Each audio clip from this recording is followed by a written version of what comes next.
dropping a couple of Ultralists, or at least, yeah, getting one more up there, it looks like. Dropping 2 more Ultralists up here, trying to take out some of these Thors, and managing to take one down almost. Yeah, he does get 2 of them, actually, it looks like. And trying to get some Hydras up there as well to take down these dropships and some of the Vikings that are putting pressure on here, but managing to get 2 of those Thors away, and still with the Medivacs, although one of these Medivacs is very, very low on HP. He definitely needs to be careful if he loads up any units into that Medivac because of how low it is. And it looks like he does have some SCVs to repair this, and he needs some mules to block some of those ground forces so that he cannot quite as easily take down those Thors. But those Ultras are going to have no problem taking down those mules, since the mules cannot attack. But these Thors and Vikings just continuing to move across the map and wreak havoc, although they're starting to get rather low on health. And over at the bottom base here, these VCs have just absolutely cleaned up the expansion at the 4 o'clock position.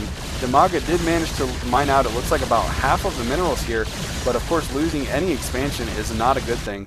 And Dimaga needs to get his gold minerals up and running again, as well as saturate his new expansions up at the top of the map here. He's got 2 more expansions that have not hardly been saturated at all, and it looks like another command center is going to go down here.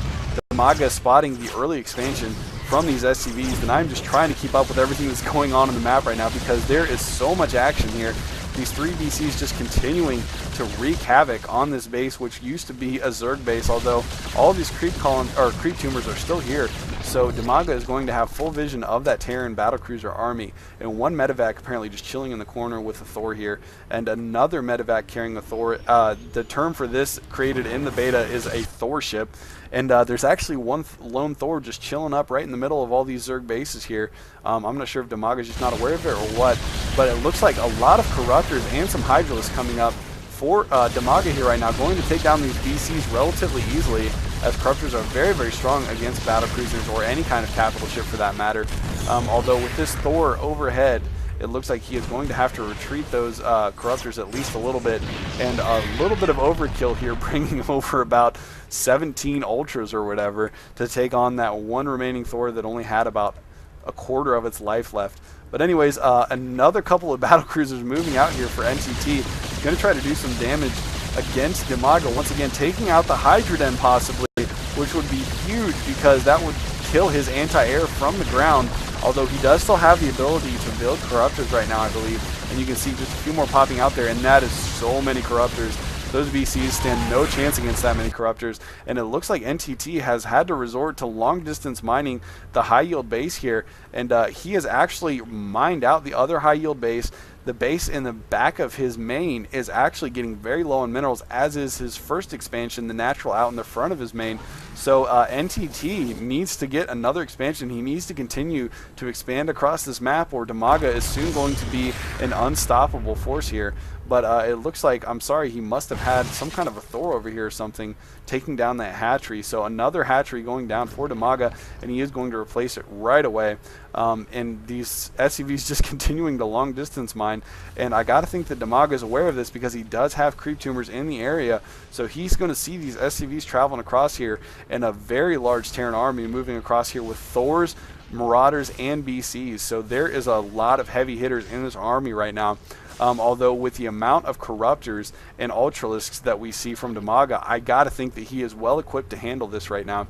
But it looks like he is going to try to push out and possibly stop this expansion from happening. And despite the fact that there are no more bases, I just looked at the resources right now. NTT may be mined out of most of his bases right now, but he has an absurd amount of minerals. You can see that he's got 15,000 minerals, and just an absolutely massive battle between these two armies, although it looks like these Ultras and Corruptors are just going to absolutely walk through all of that Terran ground. Only a couple of Ultras managing to survive all of that, and a couple of Hydras as well, but there are still a ton of Corruptors, which if he goes for a greater spiral, we may see some Broodlords here very quickly. And it looks like there is a huge army advantage for Dimaga right now, having about 40 more food than his opponent. So that is definitely not the place you want to be when you're Terran.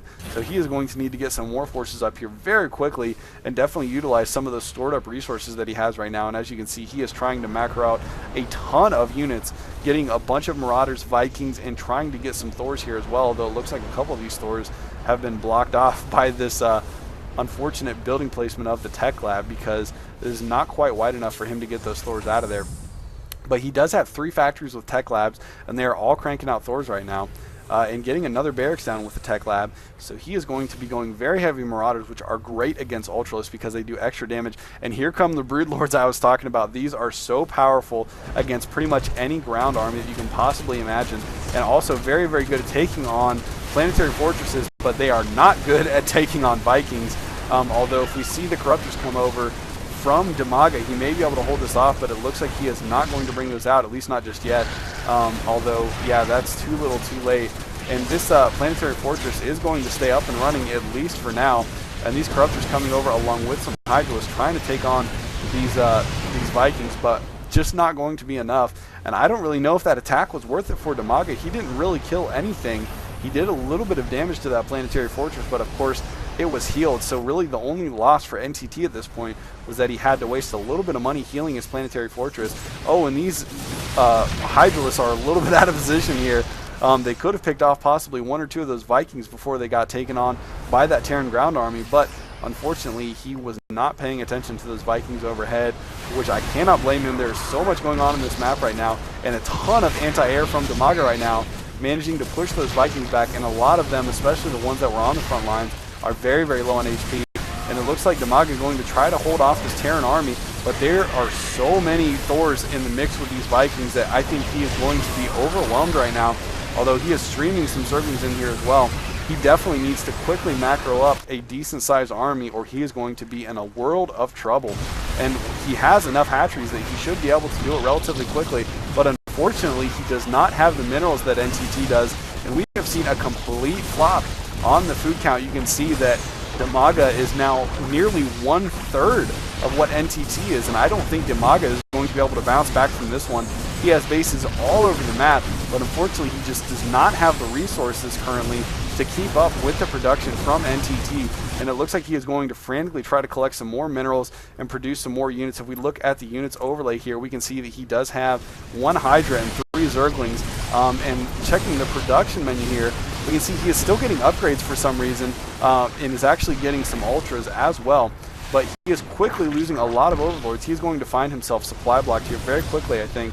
And if we look at the Harvester count, or I'm sorry, the income count here, we can see Dimaga is resourcing like a madman right now, just trying to pull in as many resources as he can. He has a 20 Harvester lead, but the telling tale is going to be if he can get enough units up and running or not, which, taking a look at the units overlay, he still does not have a whole lot of units, trying to produce a couple more Ultras. But there are more. He does have a couple out right now.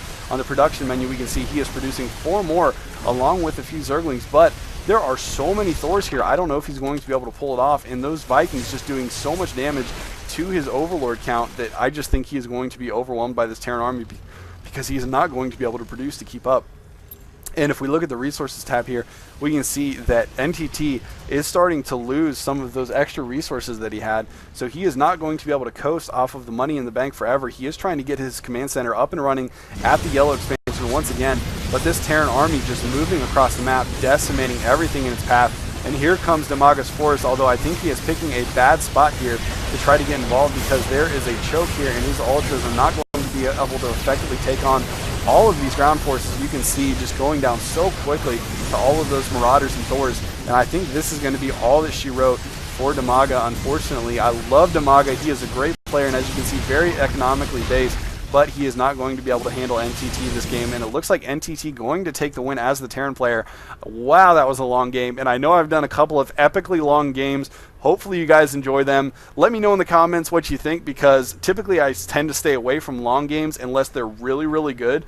But if you guys think that the long games suck because they take so long to watch, definitely let me know. I appreciate you guys' feedback, and I definitely listen to it. I try to respond to as much of it as I can. So thank you for everybody for watching, and we'll see you next time. GG.